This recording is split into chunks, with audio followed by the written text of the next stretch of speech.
Your Excellency, I am used to talking and not collecting taxes. So I shall take over from the Commissioner General. Your Excellency the President, Your Excellency the Deputy President of the Republic of Kenya, the CS of the National Treasury and CS Moses Kuria, Commissioner General, it is my pleasure, of course, our distinguished taxpayers who are being awarded today, my hearty congratulations to all the organizations and individuals who are being recognized here today. Your Excellency, this is indeed the 18th edition of a celebration of taxpayers, and I miss the words that President Mwai Kibaki used to use, that kulipa ushuru ni kujitegemea. Your Excellency, encouraging our taxpayers and citizens to know their responsibility when it comes to doing their part is extremely important, and I'm glad that your government, led by, of course, you and your gallant efforts, are changing the attitude towards taxpayers, that we do not squeeze the goose that lays the golden egg, but we encourage and we work together with businesses for them to be able to play their part. Your Excellency, KRA has been a chief collector of revenue for Nairobi County Government for the last 2 years, and I must say they have done a commendable job.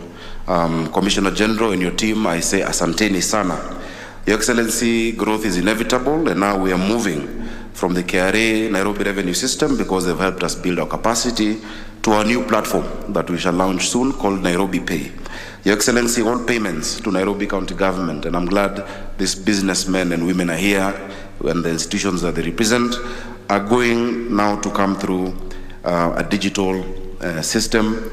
In the last 64 days that we've been in office, we've managed to digitize each and every revenue stream of Nairobi County Government. There's no more cash payments. So in case you encounter somebody asking you for cash, just know you're paying that person, not me, and not Nairobi County Government. All of our payments are now going through *647# so that we can bring in all the revenue.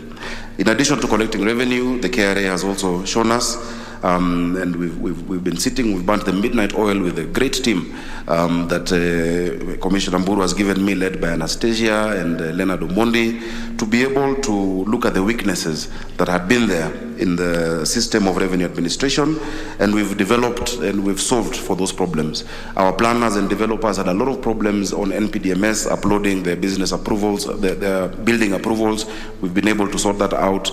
Titles before 2012 were not being registered.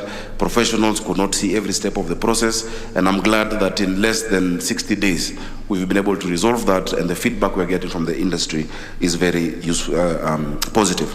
Your Excellency, our county government has been collecting on-source revenue of 10 billion, which is way below our potential. Several studies, including by the Commission of Revenue Allocation, has said that we can collect up to 67 billion shillings once we bring it all in. I want to report to you that we have revised our targets, and working closely with our, with our young people and technology, we intend to double that in this financial year and to grow in the years to come. The numbers will be useful, Your Excellency, once we complete assessment of rental properties together with KRA and the Ardhi in the Ministry of Lands, to bring in more from land rates.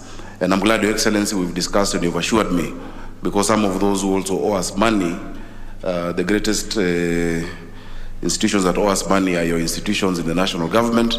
I ask that from this financial year, each ministry can budget to pay us our land rates. We don't want to clamp your buildings, Professor Ndungu. Please start paying your rates, because we cannot tell Kenyans to pay their taxes and their rates, and government institutions are not paying the Nairobi County Government. We see a potential of up to 53 billion, Your Excellency, with the sectional properties law, and of course with the new valuation rule that we've been able to get done. Many of our institutions were paying values, or rather the rates were based on values of 1970 and 1980. We've put a small percentage.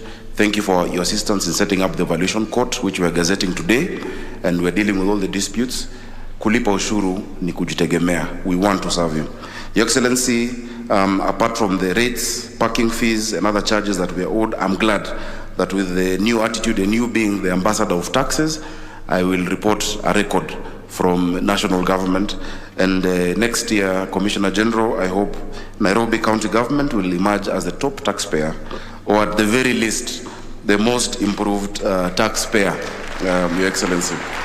Your Excellency, finally, I want to underscore and reiterate that our attitude and our disposition as a county government is to position Nairobi as a global financial and economic hub. We are soon launching the Unified Single Business Permit so that our businessmen can focus on doing business and not on complying. That we make it easy, that there's predictability, there is no harassment. We don't want your companies having more than 10 licenses to pay, and every day there's a different inspector coming to look at you. Those are avenues for rent seeking. And I'm very happy that the Minister for Trade has also agreed to implore upon other government agencies for the statutory licenses to bring them all into one. Let our business people just be able to pay digitally on their phone and not have to go through around our offices trying to comply on paying of fire license, water, health. From our part, it's going to be one, and I hope, Your Excellency, you will implore national government to also have only one license. Thank you very much, and congratulations to all the taxpayers who are going to be awarded today.